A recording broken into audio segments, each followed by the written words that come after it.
hands, ready? Yep. Okay. Okay, go ahead and just do this one. Okay, come back down. Yeah, a little slower for me. He doesn't move till the very end. Did you guys see that? Mm-hmm. Okay, I'm gonna try to make my fingers really obvious. One more time, slow. Nothing, nothing, nothing, nothing. Now it's moving. He was well past 90, probably closer to 110, 120 degrees. Okay. Do you have shoulder problems? Well, I have that pinching. Yeah, that pinching in the front. Okay. And right. I feel like it's clamping down. Okay. So he's been a swimmer, very, very well developed back muscles, pretty typical, right?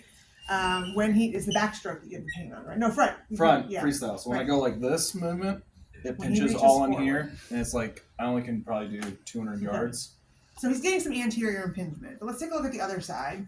I'm going to do it from this angle so you guys don't all have to move. This is not the angle I would normally do this at, but let's just see if I can do it. A little sooner.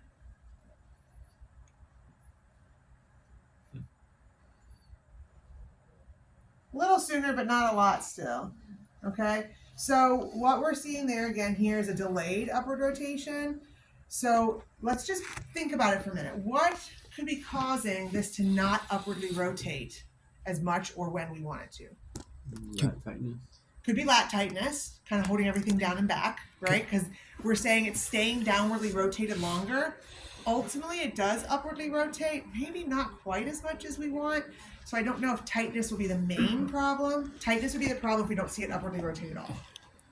But I want to check the length of his lats. What else would I want to think about? Could there be some like laxity in the capsule itself? Undoubtedly. Swimmers tend to have very loosey-goosey shoulders. So they're strong, so sometimes they can compensate so they don't have problems because they're so strong in the shoulders. But also depends if you have a swimmer that only does one style, one stroke. They tend to develop just like an overuse injury in pitching, right?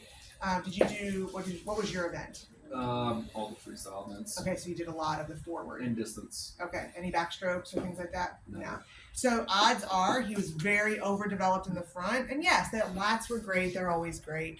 But we wouldn't have had that balance of things to help kind of control the mechanics of the shoulder. We didn't talk about the force couple yet. We will. So what else could be the problem here? He's not upwardly rotating a whole lot.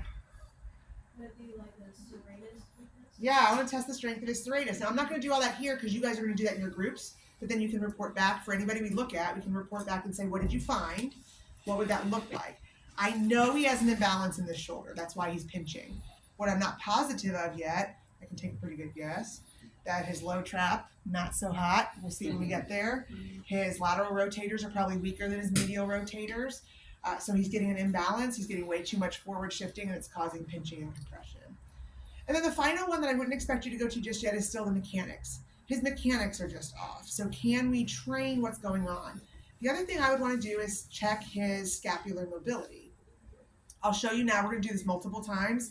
I'm going to do it later. I don't want to get too off track because I want to evaluate his whole shoulder, but I want you guys to stay on the path if we're just not all over the place. Would it matter for like ratio and stuff if he were to do scaption instead of straight abduction or what's Possibly. Let's find out. So think about here and then go forward about 30 degrees and think about going up there.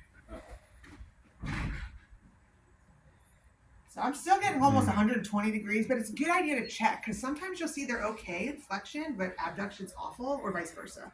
So it's a good idea to check in others. I also, just FYI, a side note, I don't know that I ever give anybody A-B duction strengthening because we don't do a whole lot here. We do a lot here. We reach here, we go out to the ATM here. If you go to an ATM, it's all online banking there. But anyway, the point is we do more here than we do here. So it doesn't mean you can't do it, just think I like to strengthen functionally.